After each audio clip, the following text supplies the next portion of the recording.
Welcome to another episode of Ideas Untrapped. This is an unplugged episode. I just want to say a few words about what is currently going on in the country and what today's episode is about. This is an important moment in the history of our nation, Nigeria. Young people have come out in great numbers to protest against brutality, extortion, killing, and other forms of injustice in the hands of the police. The rights and lives of every Nigerian should be safe and protected in the hands of law enforcement. And the anger of young people who disproportionately bear the brunt of the abuse is understandable. I spoke to 3 Nigerians today to take a pulse of the moment. The conversation centers around police reform broadly and what this protest represents in that context. This was recorded on the 11th of October and the protests are still ongoing, and sadly lives have been lost. We on the show unequivocally condemn the killing of Nigerians for exercising their rights to protest peacefully. We urge the protesters to keep being peaceful. We appeal to our security forces to be calm and exercise restraint. Citizens and the police are not enemies, and the relationship between the two should not be adversarial. Finally, I just want to urge our political leaders, and this is important. Our political leaders and our stakeholders need to seize this moment to do what is right. It is the courage, empathy, and the intelligence of good leaders that bends the arc of history towards justice. Paul Roma famously said that a crisis is a terrible thing to waste. And I would like to appeal to our leaders to lead. Please, a better Nigeria is a win for all of us. And this, to me, seemed like a good moment to set the right tone for the future. Thank you very much. Thank you for always listening. Thank you for your feedback. And I wish everyone out there all the best. I'm here with Emmanuel, Elizabeth, and Ronke. So we are still on the NSAS issue and the protests. Just earlier today, the IG of police announced the disbandment of the SARS unit. But naturally, that announcement has been met with a lot of skepticism by people involved in the protest, that it's really just a case of palaver changing name, so to speak. So what are your initial reactions, guys? Has the goal been achieved, so to speak? So I'll start with Emmanuel. For me, I think the immediate goal, which is the disbandment, dissolution, or whatever you call it, of the SARS unit, the immediate goal, based on both the demand of people and the announcement of the IG, has been met. Technically, you can say it has been met. But given precedent history, we know that this has happened the same way 3 times before. The distrust of all of that announcement is understandable, and so people, protesters, youth will naturally want a more substantial action, something around either the president giving the directive on live TV and all of those things that come with it, than just another announcement on TV by the IGP, who many people even feel is culpable, given the fact that as we currently speak, there are still police harassment in places, in pockets in Abuja and all of those places. So the distrust is understandable. I, for one, I think that this is a good first step. But the implementation of this directive, of this order to disband SARS, is the next thing, and I think that is where we should now begin to focus attention. The IGP should give us a list of meaningful actions that should be taken, timelines around when this will be done.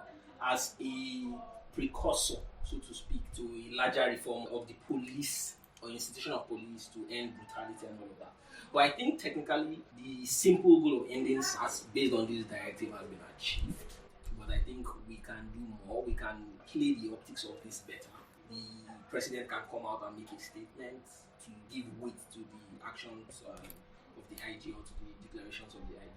And I think that way people will begin to believe or buy into the fact that this will not be business as usual and this will be the beginning of the end of that unit and beginning of more holistic reforms in the police. Okay. Elizabeth, what are your reactions? Okay. So for me, it's a victory, albeit a small victory, but it's a victory all the same. Like Emmanuel rightly said, I totally agree with his position. It's just the beginning. It is just the beginning, and I would want to urge everyone that has stood up for this cause not to relent. Because beyond ending it, beyond that pronouncement, beyond that directive from the IG, like Emmanuel has already said, we've seen 3 of this. We've seen this about 3 times before now. This is the 4th pronouncement we'll be having to end SARS. So the implementation process is what we really need to see. If we need to have this codified, for it to be enforceable, if it has to be backed up legally, then that is what we should do. This is just the IG of the police talking to us. The president that the people has elected, that they put their trust in, has gone completely silent on this matter. Like it doesn't really matter to him. Like he's not seeing any reason why something that matters so much, this menace that has eaten so deep into our society right now and taking the lives of our youth, like he has not seen a reason for him to even make a statement about it or to condemn it or to be the one to even address us and put our minds at ease over this issue. So if we can get the buy-in of all these stakeholders, let's know where they stand on this. Let's know that this is not just, they're not just paying lip service to this matter, because this is not the first time we're going to be saying this. So yes, implementation is key right now. So I would urge everyone not to relent on the protests until we start saying things. I don't really blame everyone for the distrust, because we've seen this happen over and over and over again, and it has not ended.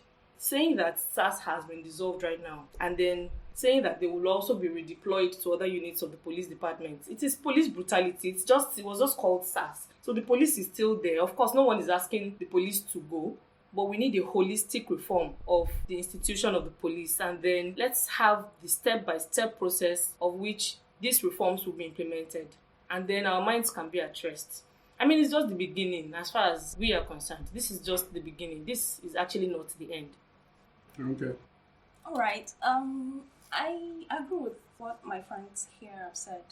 If we're talking about the goal, why this started, I think this is a good step. But knowing Nigeria for what it is, we actually can't claim victory just yet. I would refer to what Elizabeth said as this is the beginning. SARS was disbanded last year. It was in 2017. It was before in 2018. It's been disbanded for quite a while now, and things didn't change. So I wouldn't call it a victory yet. But in terms of keeping the message simple and clear and the focus, I would commend that. That was fantastic, and I think that's a good thing to keep up towards this end. So for me now, I would say after this, we know what we want next, which is let the president, the commander-in-chief, come and speak to us. And we know this is backed by some kind of executive order. But we won't still stop there. We were discussing earlier about Police Reform Act and all of that. What would we do? Let's work on an amendment that would give us a clear chain of accountability in the police force. Because even if SARS is disbanded, we know that there is police brutality. So it would take another shape or form still within the police force. So do we start all over again and then start agitating against that all over again? Let's find a way to work on a bill or whatever we have to do as an amendment to the already passed Police Act that gives us a clear chain of command, the accountability measures, what's to be done and all of that. And we can then channel our focus towards getting that enacted. And then we'll know we have something to reference whenever anything happens. One of the issues that came up a few weeks ago, funny enough, was about the Police Act of 2020. And I remember a lot of people in the press and on social media and some people in the civil society complain that that particular bill gave the Nigerian police too much power, especially in the areas of the conditions required to stop and search people. And I recall that this was one of the initial actions taken by the current IGP on SARS, that, oh yeah, they can no longer do stop and search and they should only respond in cases of violent crimes and all that. Now, what I want to get your reactions to generally, because it may feel like we are picking on the Nigerian police. We are not. I think generally it's an abusive relationship with law enforcement in general, whether it's the Nigerian army or the customs. So now, my question is, what should define the next set of demands by maybe movements from these protests or ordinary citizens or other people working in the background to formalize this? What should fundamentally define the conditions? What do we want as citizens in our relation with law enforcement? I'll start with Elizabeth. Okay, so as a citizen of Nigeria, I want my freedom. I want my rights to be protected. And I would expect that from a police officer at the least. Someone who is supposed to know the law and to act to enforce the law. Someone who is trusted with the law. These people are people who are supposed to secure us and protect our lives. And we believe that they are supposed to be trained and then have the knowledge, full and in-depth knowledge of the law. I mean, it is disappointing that a lot of our police officers actually don't even know what they are doing. We don't even know whether they get trained or they just get uniforms and they push them out there. We really don't know how this is done. We know there's a police academy and all of that, but we don't know what's going on there. Sometimes the lawyer will go to... The only reason, as a matter of fact, that some policemen would be afraid of lawyers is because they don't even know whether you are lying to them or you are saying the truth about your client's rights. They don't even really know if you are right or wrong. They don't know how to, except for probably policemen who are prosecutors, who take cases to court and prosecute offenders, you understand. So yes, of course, I would want all of these tenets that we claim to be the basic, the fundamentals of the institution. I would want them to actually be true, to actually be put into practice. That bail is free, that the police is my friend, for example. Mm-hmm. Of course, right now I know the police is not my friend. The police is not the friend of any Nigerian youth out there at the moment. So yes, I would want my freedom. The freedom to associate, my freedom of movement, my freedom to be heard, my freedom to appear as I want to and not be harassed because of what I look like. And not be harassed because of my age. Not be harassed because of my hairstyle. So I want a police that I am sure and my mind is at rest that my rights are guaranteed. I want a police force that I don't feel threatened. My life does not feel threatened when I come across them. I don't shake in fear and they just do whatever they please. I want a police that will not extort me of my hard-earned money. That is the kind of relationship that I want and I believe every Nigerian youth out there wants with the police. Okay, regarding that question, I think I'm going to think about this in a way that we know there are universal rights for people, and we know that there are certain philosophies that undergird those rights. But the question I'll ask is, what is the raison d'etre of the police force? Why do we have the police force in the first place? Because if we understand why we have that, then we can then know how that relationship is broken. The motto is to serve and protect. The debate. The motto is to serve and protect. Yeah. Serve who and protect who? The people. Supposedly the citizens. But that's not specified. Because for me, when I think about such thing, it just seems arbitrary to me. Because we're talking the citizens, but they would also protect people with power. Property, people with power, exactly. So that relationship, I still don't understand. That's why I'm talking about philosophy. That's why I'm talking about universal right, because I don't even know where to place that relationship in terms of police. But I know that we can all subscribe to some form of universal expectation of the police, and we want this, we want that. I'm always like, is there something beyond what we just see? Is there any other systemic issue that we have to solve before we can actually have a consistency of action from the police. Because we'll come today, we would agitate, they would adjust, and then they'll be back to where they were. We've been doing this. Me personally, I've been at this protest front for, I don't know. So I've gotten to a point where I'm thinking, what exactly is going on? How can we find a lasting solution to these kinds of issues? Sometimes I think perhaps economic growth, if we were a richer country, maybe we would be able to solve these problems more. Maybe we would have elites that can think and then put up more actionable and, let me say, possibly balanced solution. Something that is kind of win-win situation for everybody, some kind of non-zero-sum situation than what we have now. So sometimes I think that could be the situation. Sometimes I'm thinking, what's the philosophy? Sometimes I think, what's the role of the judiciary?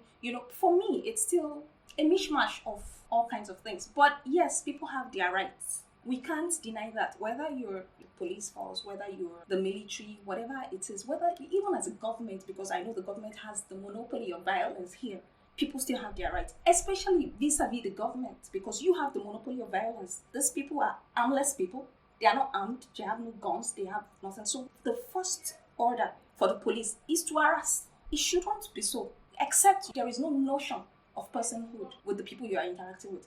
I don't know the kind of initiation they do for them in their military schools or police schools or whatever it is they teach them, or the kind of people they even recruit into the system. But for me now, the relationship we have to define it in a sense that is mutually beneficial for both sides. That's what I think about it. Emmanuel, what kind of police force would you like to see, and what should define that? For me, the basis of policing a society should be around basically civic engagement. You cannot have a successful police force, or you cannot successfully secure a state or a jurisdiction without some form of civic engagement. So basically, beyond the typical trainings where you have to be able to solve crimes and all of this, you have to be accessible, approachable. People have to be able to trust. And so I think one of the most important things for the Nigerian police in this case is to be able to win the trust of the citizens, and in this case the youth. Because there is no hiding from the fact that policing has broken down completely in Nigeria. We have seen instances where we know the police would work if they are sufficiently motivated to do so.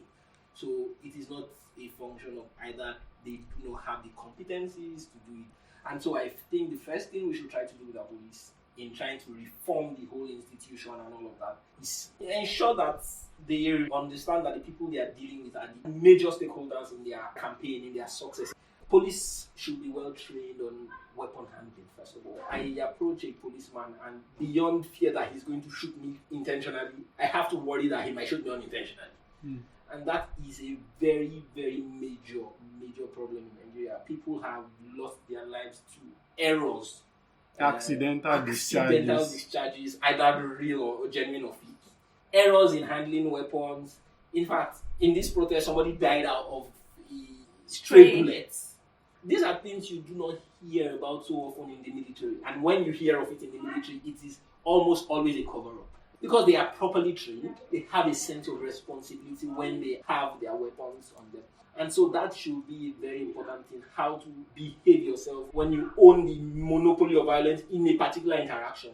And then the recruitment process, when policemen do not have enough command of either the language of interaction or the laws that should guide interaction, or just generally operating procedures to interact or to carry out their duties. And then communication breaks down, which is always the first thing. Our policemen are always either high on drugs or high on drinks or high on power. When there is some form of tension, they become aggressive.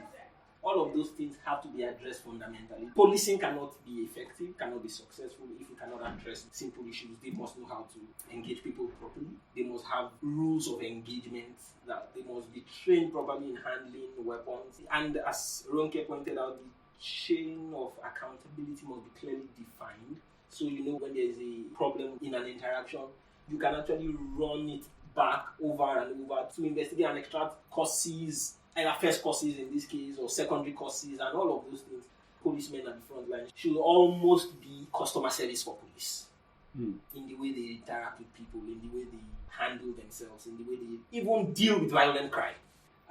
Because some crime has occurred does not now mean laws and rules should be broken and dispensed of because you have the monopoly of violence in that situation. So all of those things should be defined, and people should be able to know that when there's an interaction with police, the end-to-end processes that occur there can always be audited, reviewed, and lessons learned at each stage. And if people do not have that trust in police, in the systems, in the rules, in the engagement, there is no way we will have effective policing. And this is not even speaking of the bigger issues to deal with in reforming the whole police as a whole. This is just at the frontline investigations and interactions with citizenry. And so that trust is very important, that training is very important, recruitment is a very important part of this. And as we go, we will learn lessons and make corrections over and over again. And I think that way we will begin to have less trouble, less complaint from people, from the citizens, and more stakeholder engagement, which will in fact yield more effective policing at the end of the day, and obviously, hopefully, less crime. That's how I see how we can manage the interaction. Excuse me, Toby, can I say something? Yeah, sure. What Emmanuel has described here is fantastic. But then I'm like, there has to be a cost, like a monetary cost to this. And we know that the police is grossly underfunded. So I'm thinking, it just occurred to me and I'm like, is there a way we can possibly also, because that was what I meant when I said some kind of mutually beneficial situation where we can force these people, because the police are so close to us. They are the closest law enforcement. So the relationship just has to be civil. We just have to trust ourselves. There has to be that trust. But if the police force is not funded, if they always embezzle whatever fund, that means we also have to fight on behalf of this police and demand accountability from the leaders. Because it appears that nobody cares about this police force.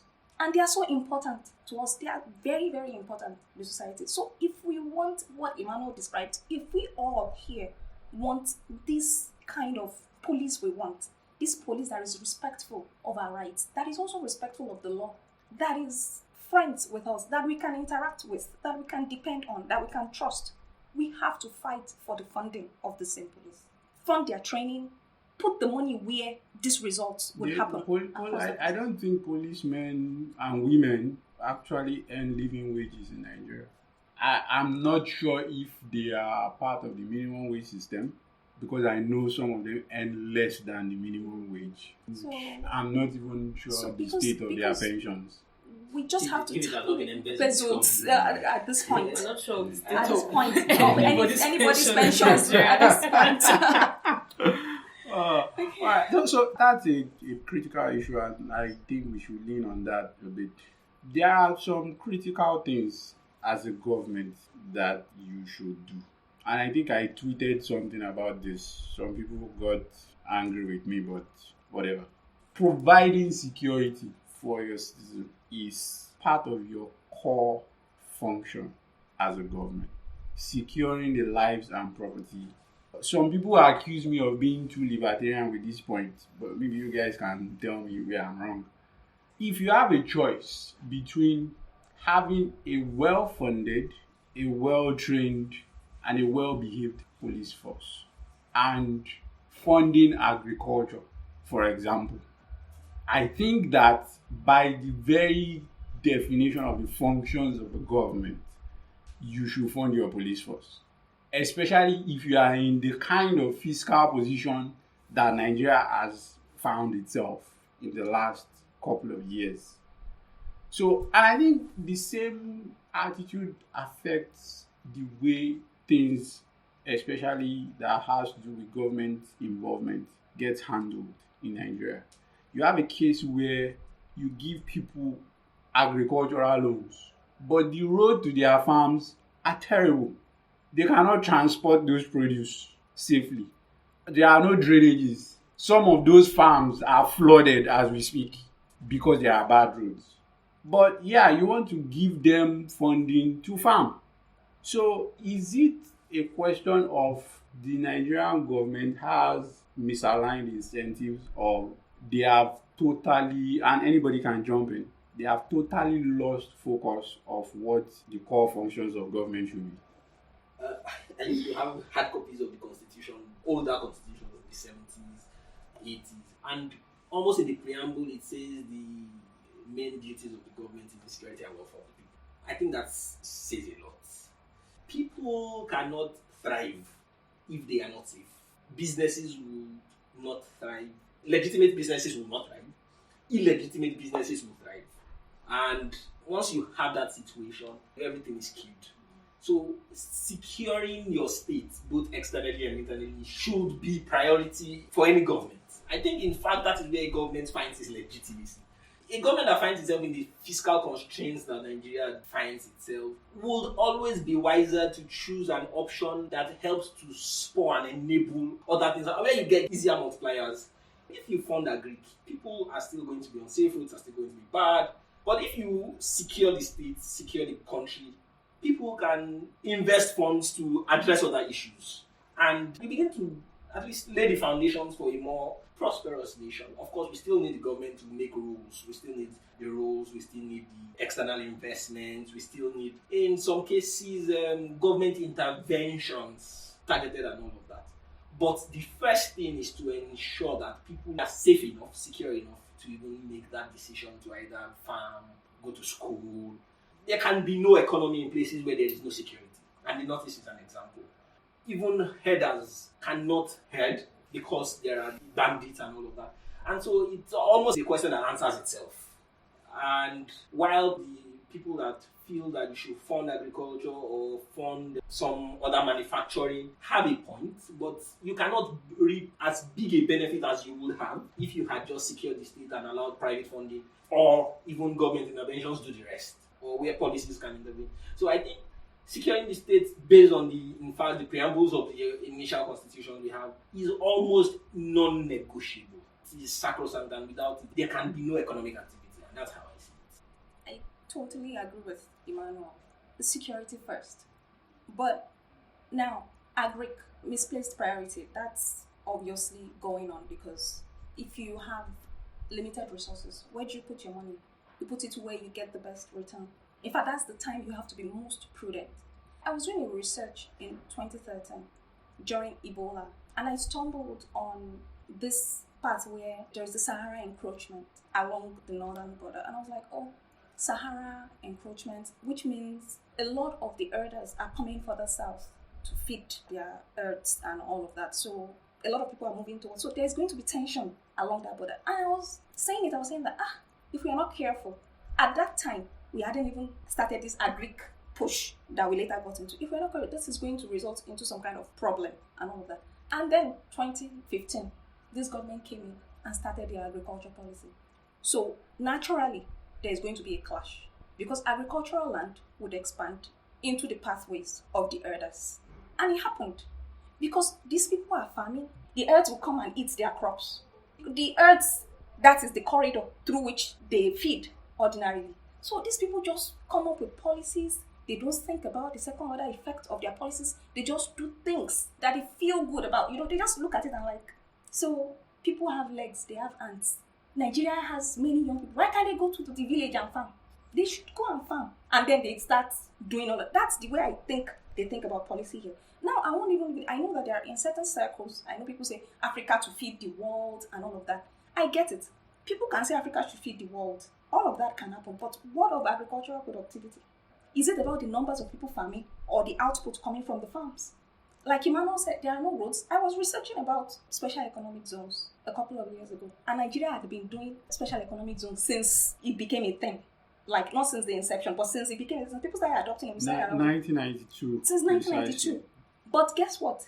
All the things that make special economic zones work, we didn't put that there, but we have special economic zones, which is water, electricity, roads, the infrastructure that makes you reap the benefit, and foreign exchange, because they are usually targeted towards export. So now you're talking about agriculture. Where are those zones where you process your agricultural produce and there's the infrastructure to take them to the ports for export to earn this necessary foreign exchange? But you can close the land border where inputs into agriculture. They don't even know what trade is about. They think it's zero sum. They think it's because, oh, you have the largest market and all of that. You can't produce everything you need. You want to practice autarky in this day and age when logistics cost has really, really gone down. What's the advantage? What advantage does that confer to you? So for me, misplaced priority, and beyond misplaced priority, I also think the quality of minds at the ends of our affairs. The last Minister of Trade we had, Aganga, was from Goldman Sachs. And then you would think that someone from Goldman Sachs would have some modicum of, I don't want to say sense. But then when he got You here... just did. But when he got here, all the things he started doing, and I was like, well, sometimes, even when we recruit these people, we don't know whether they are the last in their class in Harvard or whatever. Let's look at what they score. Is it the first class student or something? Let's try and get the best minds to come and work for us. Let's not get the runt of the litter simply because they have stamp that says Harvard and then they become superstars here. Let's not be the garbage dump of the bottom feeders where they are coming from. Let's not do that. Let's wake up and think about it. These things are not hard. They are not that hard, even though they are hard in that sense. But in fact, there are so many places we could learn from. But if we want to learn, we'll learn the worst because those are usually easy to copy. We'll easily call people neo-colonialists when it's convenient for us. Now we are borrowing money, we are taking money from the IMF, taking from the one, but they are not neo-colonialists. When it's time to repay, when it's time to pay back, they become neo-colonialists. And all of those rhetoric that we've been using to deceive Nigerians for so long, those are there. So accountability for me. These people should be accountable. Reputational damage, if it is attached to policy implementation, we would have sense by force. If the policy you adopt is backed by the pedigree of a particular economist, if that person's reputation is attached to that, the person would have sense. We always wonder why people don't resign. He would resign if they are doing it the wrong way and say, this isn't what I signed up for, but this is what I'm no longer part of it. But here, we'll say, why don't they resign in this country? It's because we reward bad behavior. We reward bad policies. We don't hold people accountable. Let's start direct them, finish their reputation. They would have sense when they go into government and force bad policy on people and wreck millions of lives while doing it. I get your point, Ronke. It's just that I feel that in an ideal situation, all of this would apply. Nigeria is not a country like that, I'm sorry to say. Far from. We're just too far from. We don't have a government that is serious enough to think like this. Do you understand? It's not even a matter of rewarding bad behavior here. They dictate the behavior as far as I know. Do you understand? I mean, if I were the dullest student in my class at Harvard, I would still be better than whoever. Than whoever, if you ask me. You understand? So sometimes I want to still give a little room, a little benefit of doubt for the experts in quotes. Yeah? And because, all I see here is a problem with the government. The government is not ready to tackle the issue. The government does not have a priority. But people make up the government. That's what I'm saying. I understand what you're saying. You get, but there are people also at the helm of affairs. They are the ones who handpick the people that surround them. You understand? And those are the people that I call the government. Okay. You understand? Right. So it's not the ones that come and go. It's the ones that come and stay. Do you understand? The ones that in the next 4 years, they are the same people that will come back. In the next 8 years, you'll see that they are the same. It's the same circle. It never changes. You understand? So when people were saying, what should the focus of the government be? The only focus is to be re-elected, is to remain in power. That's their only focus. Of course, it's a no-brainer. If people are not alive, who would be there to... What would that Greek be? Who would be there to do business? You understand? But if there is security, if foreign investors do not even come near you when they are not sure that their investment is safe. And it starts from a safe environment. If I'm not sure that I'm putting my money where I know that, that business should still be in existence in the next 10 years, making money. At the worst case, whether you're making money or not, but that business is still in existence and nothing is wrong with it, it's still in existence. If I can't be sure of that, that's the least that I would expect to be sure of before I put my money there. This issue of welfare, I think it's run away from us in a way. When we talk about welfare, I would just say security in that sense. But in terms of finding food for me to eat or something, I think people can find it. They can sort themselves. As a matter of fact, that is what is happening. The I government think is people- not feeding anybody as far as we know. So, but they come under this guise of taking care of people's Yes. welfare, and then they bind people from actually taking care of themselves. And then they come up with numbers of people that, they have fed or they are paying per Something They somewhere, just come and up with all those figures, all and you're those wondering where all of that is myths. even coming from. Rather than allow people to use their ingenuity Exactly. to make way for themselves. Just get out of people's way, secure the environment, and let people think, let people find creative ways of solving their own problems in that sense. All right. The basic thing is just for people's lives to be secure, and people will be fine. If we are guaranteed of our right to life, we'll be fine. I haven't earned one kobo from this government. Not from this government, from any government whatsoever in this country. I've not earned, but here I am. They're not feeding me, they're not feeding my family. I'm here. The least they owe me as a citizen is my right to life. That's the least that any government owes its citizens. I wouldn't want to be insensitive to the men and women of the police force. Yeah. We know that policing can be hard. Policing crime, investigating crime, and keeping order generally in society. It's a tough job. And I think that's why we are also arguing for their welfare, for them to be better funded and better trained here. But one issue that came up during these protests and observing from social media that I would like us to talk about briefly is that of profiling. One of the runaway methods of SARS is if you're dressed in a certain way or you drive a certain kind of car at your age, you are most likely into cybercrime. Or crime, in fact. Of crime. So, and then part of the tactic is to say, unlock your phone. They look at your messages. God help you if you have a foreign number on your phone or you have pictures of you with white people. Some of the videos I saw from one of the protests actually quoted a policeman saying, if you are not into crime, why would you have a laptop? So I'm thinking about the issue of, I know that profiling is also a problem in some other economies. America, for example, has its own issues around that, where black people are stopped a lot more often and they are searched and in some cases harassed, and which has led to its own big thing. But here, is it a case of a clash of culture or a generational chasm? Because I hear older people call into radio stations, or some of them tell their words that dress better, police will not harass you. Don't do dreads, police will not harass you. Don't color your hair, police. A lot of these innocuous things that young people do have actually become something that is used to profile them, that has now made them especially targeted. Of course, after a while, the net will be cast more broadly.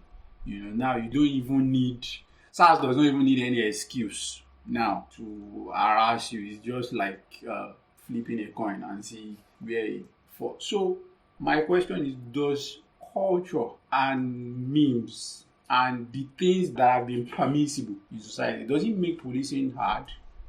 Is that what has made profiling the default methodology in terms of policing crime in society? I may be able to understand a 20-year-old that has a bleach there because I'm also on social media. I see what their mates are doing. But a 50-year-old or a 60-year-old find that strange and can usually rationalize that and say, oh yeah, that's why police will harass you. So are we seeing a bit of a generational chasm here, or is it a question of cultural differences and all that? Is that part of the pattern in play here? Well, the police is a product of the society. So yes, there's the culture bit of it, where people that have dreads, tattoos, dyed hair, ripped trousers, and low-hanging pants are. In fact, it's actually a combination of both and more. So yes, you have all of that cultural biases and prejudices against those kinds of behaviors. But then people are beginning to understand that this generation they seem to be a different breed. So there's a chasm. So there's the culture, but for policing, you cannot rely on those kinds of bizarre and crude metrics and models to do your job. It honestly makes the job easy to just see somebody, profile him, and pick him up. Maybe two of five, you might pick a criminal. 3 of 10, but you cannot be effective that way. In fact, beyond the legal aspects of it, where I know that the Constitution even guarantees that you are not harassed based on anything as basic as that, police training should go over and beyond that. And for SARS, doctors during this protest, doctors have been picked in their lab coats with their guns in their hands and all of these things. Bankers have been picked, in fact, in commercial buses, not even that you are driving on your own. Developers have been picked. Children have been picked. Older people have been picked. Men have been harassed. Women have been harassed. So I think it has transcended culture. It has transcended generation. It is just ineffective policing and poor training that has led to all of this that we are seeing.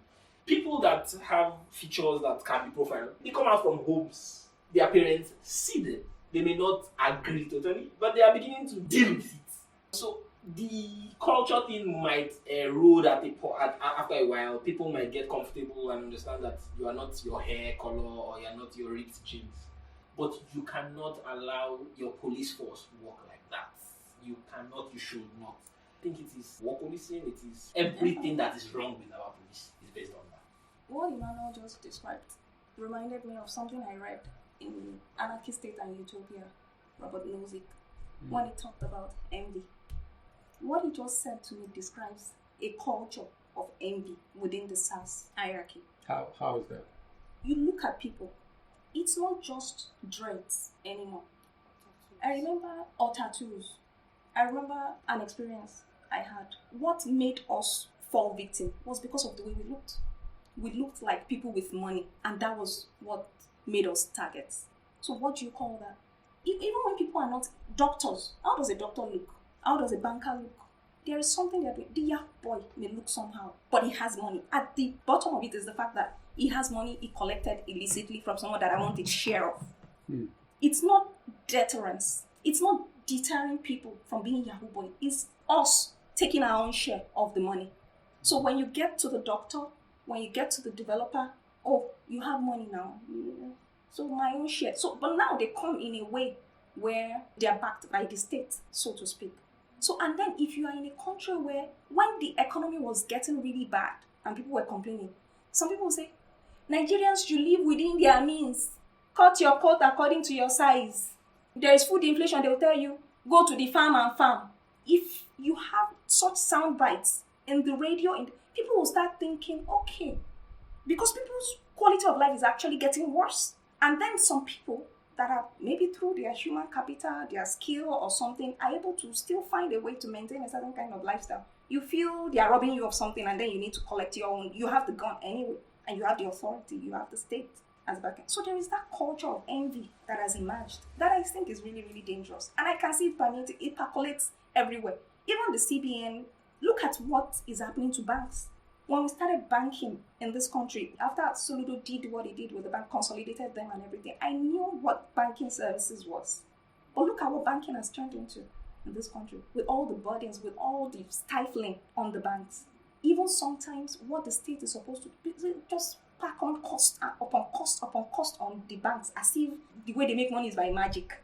You know, there is also that notion of money just floats in the air and it just happens. Some kind of magic, there's some kind of magic to doing things. So they have that in their head. So that's what I could see from what Emmanuel said. There's a culture of envy here that is fundamentally a consequence of possibly, now, I don't have the evidence. When I say I don't have the evidence, maybe I don't have the hard data or something, from the bad economy.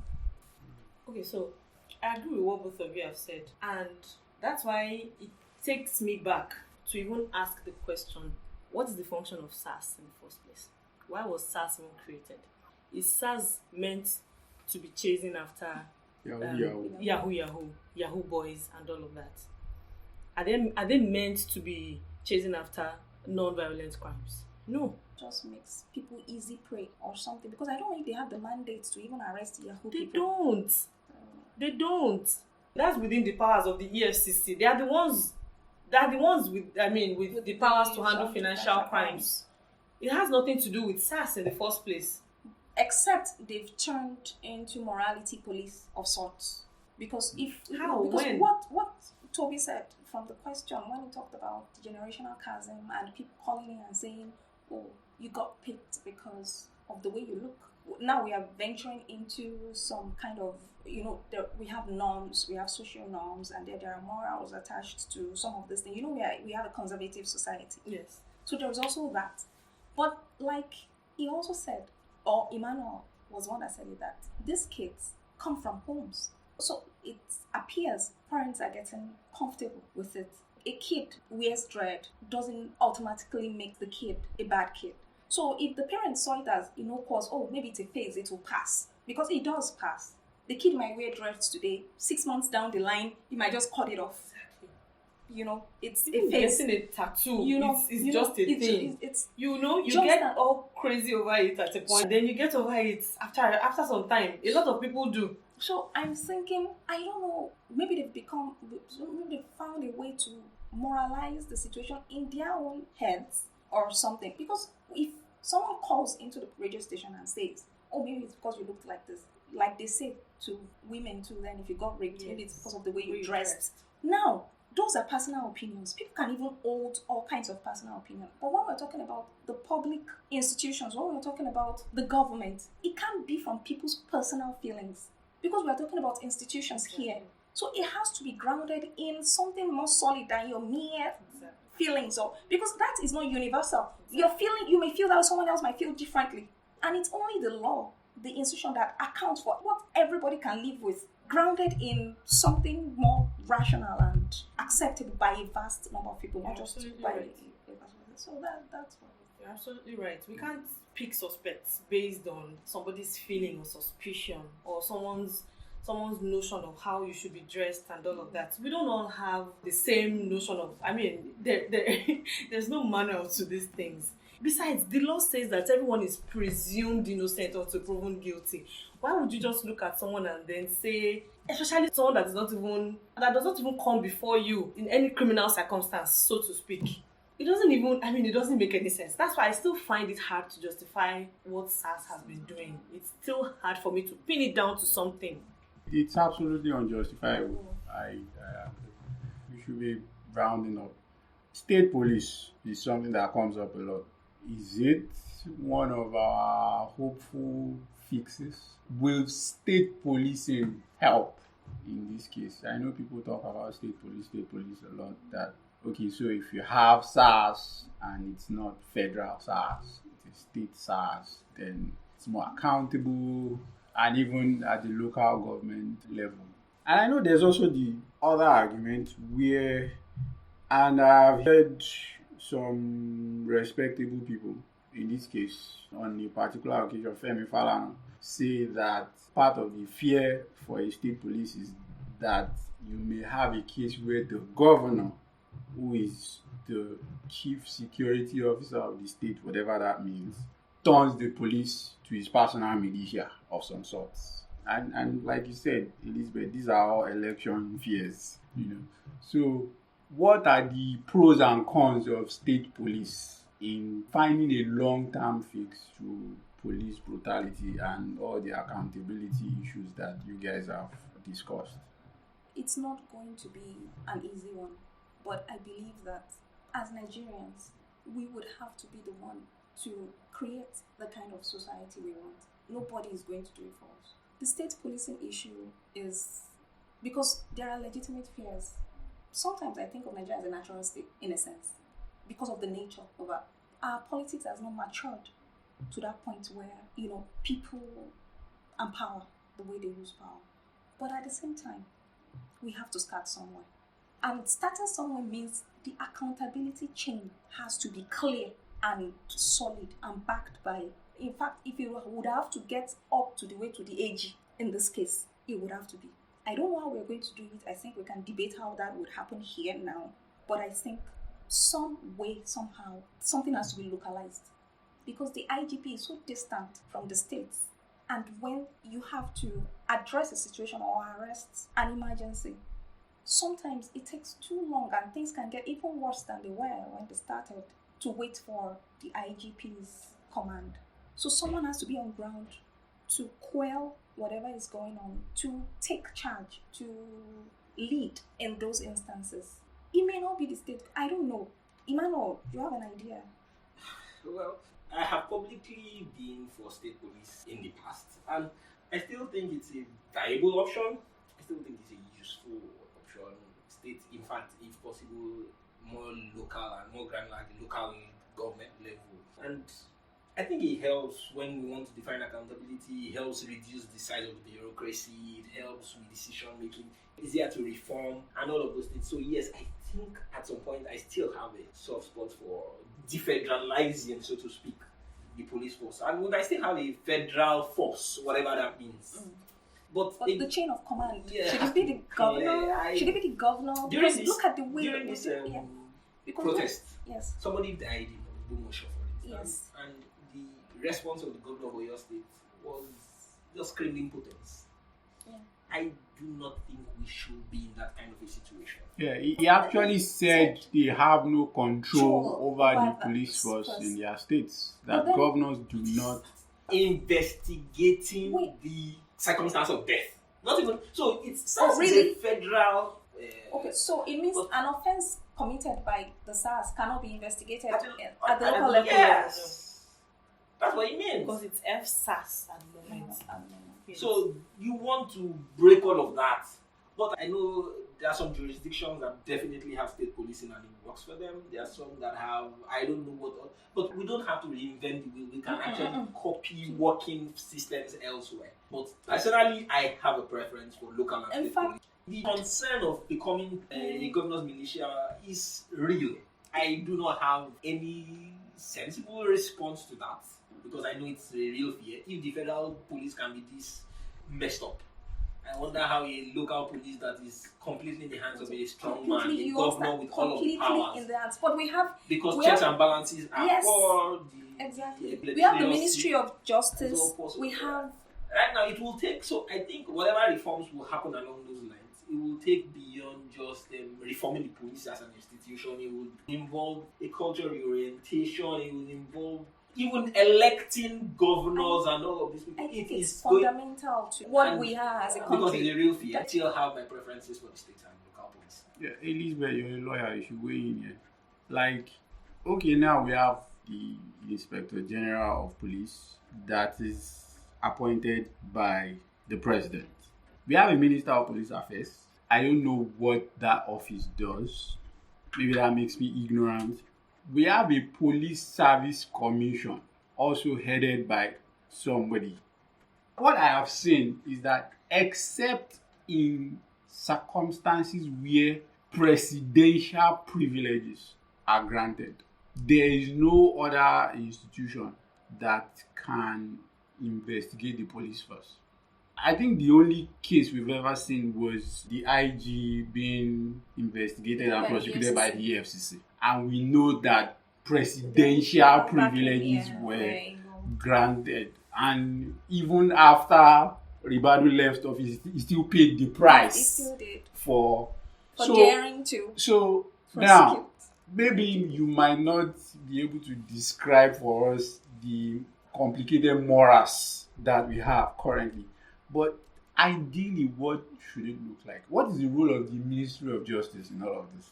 The Ministry of Justice? Yeah. Okay, like you said, I am unable to actually describe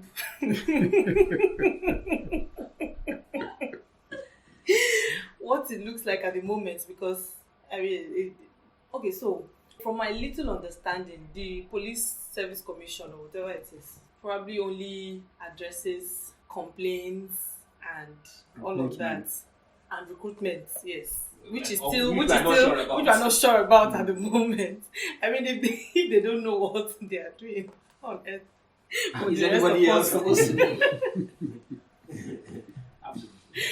You understand? So yeah. So the Minister of Police, you said, I absolutely have no idea what that person or institution, whatever it is, does really. So the role of the Ministry of Justice. The Ministry of Justice just liaises with the police to help prosecute criminal cases. Okay. You understand? So you know. I'll give you. Sorry. Yes, please. I'll give you an example of what I'm You're going talking for. about. Okay. So, like, I read an article by Shegun Adeni, was it 2 days ago? And I think it's a popular story, where a group of policemen were actually indicted by an Abuja court in the killing of 6 people in Abuja. And the gist is that the leader of that particular police unit was promoted. That is actually now an AIG in the police. What that says to me is that the only person that can actually punish infractions in the police force is actually the IG. So I'm looking at a situation where can't the AG, for example, issue an arrest warrant for erring officers that overrides the authority of the police structure itself, given all the contradictions and all the wanting to protect their own sentiments that may arise. So what I'm trying to go for is an unbiased adjudicator in this case. That, I mean, if the AG can issue an arrest warrant and say, oh yeah, the court indicted these guys and they have to answer for their crimes, and they cannot be shielded from punishment, regardless of the sentiments of the structure of the police at the time. So what stands in the way of such an accountability process right now? Is it a law? Do we need a bill to that effect? Or do we need executive powers of the president again? Actually, ideally, nothing stops the AG from issuing an arrest warrant, like you said, like you suggested. There is nothing absolutely stopping the AG. If the court has indicted someone for a crime, this person has been found guilty, he has been convicted for a crime, and probably even sentenced, then what exactly is going on? Why would anyone even be staring at them and then the person is getting a promotion to become an AIG or something like that? It absolutely makes no sense. The AG, whether of the state, whether it's in the state or the federation, actually have the powers to do that. They actually have the powers to do that, to arrest such people. You understand? You've been indicted by a court, you have to serve that punishment. They ordinarily have the powers. But what stands between them executing their powers is not a law or a bill. They already have it. So whatever it is may not be clear to the rest of us. But they actually have those powers. The only power that the IG actually has to punish erring officers is administrative. The Ministry of Justice and the AG actually have the legal rights to prosecute. You understand? To prosecute and then to, maybe enforce the law. You understand? Or at least attempt to enforce it. And then we'll see how it goes from there. Let's see whether the police force would resist the attempt to actually enforce the order of the court. And then we'll take it from there. But I mean, if they are working together like it appears in this case, then the rest is not clear to us. Again, what is the function of the Police Service Commission? And what exactly is their function? Because if it is punishing erring officers like they do in the military, where you go through a court martial and all of that, the IG has only administrative powers. He can recommend maybe an officer for prosecution. If it is the AG that does that, what lies in the Police Service Commission? Because I would have thought that body would also be able to carry out things like arrest, at least within the structure of the police, indict a police officer for misconduct, sack or get that person out of the force to face the civil court or civil, and giving the Minister of Police Affairs, it is just a duplication. I'm sure some of these functions are just a bureaucracy, a duplication of functions. But honestly, it boggles the mind. It does. And it feels like this whole thing was set up just to achieve that, just to obfuscate and cover people up. and not achieve anything meaningful. And the case of the example you gave is very striking. If police officers, if there are no accountability structures where a police officer that has been indicted for murder still gets promotion, I think they are just pointing in the office, there is nothing you can do about it, and there is nothing that can be done about it. But I think that should be part of the whole reform of the police that we talked on in the beginning, where each of these things have to be clearly defined so that rules are clearly spelled out.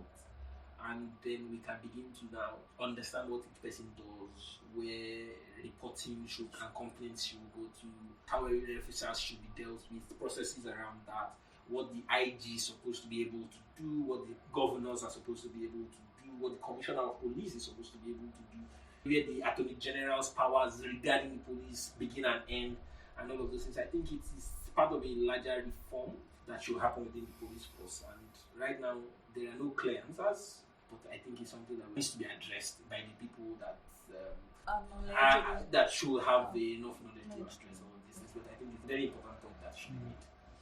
Finally, what do you guys think will be the legacy, so to speak, of these NSAS protests? I know it is quite common to say that Nigerians are apathetic. Can we say that Nigerians, in this case, young Nigerians, have been awakened and would take ownership of their country and become more aware of their civic duties, which is to hold people in power a lot more accountable? So is it just a one-time thing, or are we crossing a rubric, so to speak? What do you guys think? Elizabeth should go first. Okay, so I think that, as you rightly said, this protest has helped, so to speak, awaken Nigerian youths to the fact that they can get the attention of the government, that you have a voice, and that we can actually all have one voice. And if we all have one voice, we'll get the attention of the government on anything that we want. So it may not be an immediate success, but it's a gradual process. We've gotten the attention of the international community. We've made people uncomfortable, whether they like it or not. It's not business as usual as of today. So yes, I believe those are some of the legacies that this protest will leave.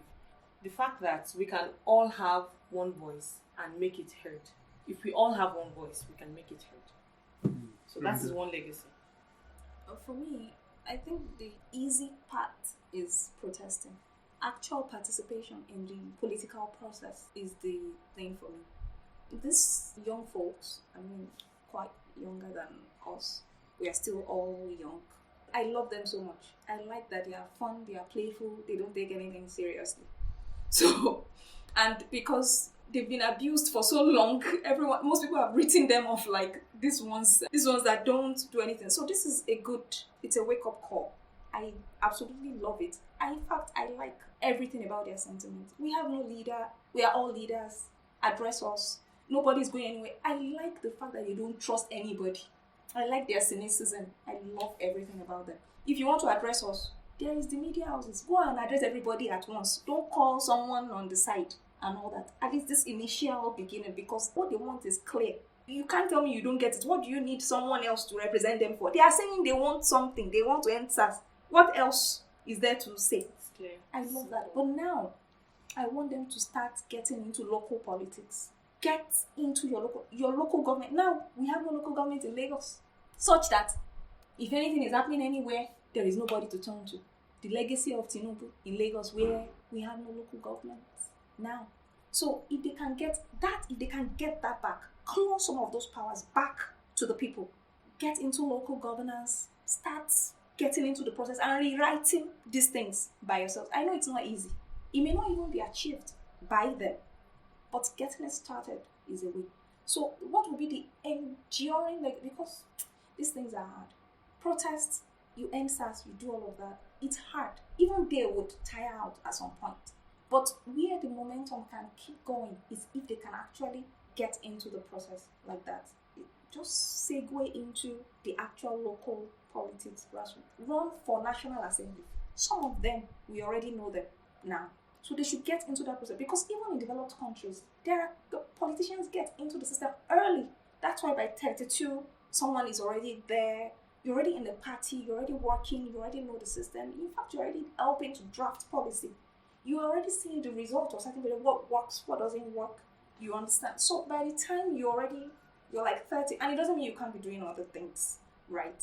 It doesn't mean you can't. You can be a student and be working in the local government office or with someone within that ranks. You can break and have your way there. I mean, from this, their agitation, right? So if you get into local politics and get into that and then walk your way through. I know they say the system corrupts or something, but for how long, how many people will the system corrupt? In fact, if they get there, because I think some of the problems we've had is some people get there and they meet this shock and they go back. Like what they do, the culture within the political system, some people just can't deal and they leave it. But these ones, if they are that stubborn and tough-skinned and determined, if they can actually get there and still use their voice and their boisterosity and their having nothing to lose thing to force their way in, well, all well and good for me and get into that system. Well, for me, he enters protest. Left a legacy. I absolutely think it was one. The simplicity and clarity of the message, first of all, very, very, very helpful. The seeming lack of centralization, another huge winner for us, because, well, we all remember what happened in 2012. So it was difficult to pin down who and what were the anchor points for authorities to be able to leverage and then disband the protesters.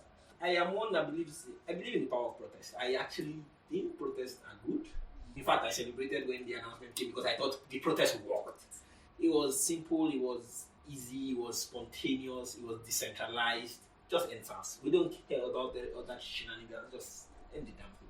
And you know, even if protests generally lead to unwelcome, unwholesome outcomes, but if they do not become ambiguous, you can face simple issues and address them one at a time with protests as the need arises. I think that's a very useful thing that we can learn from this protest. And beyond that, I think we should always remember that each of these things is situated in a larger picture. First of all, in a bigger police reform picture, then in a better governance picture, and on and on and on.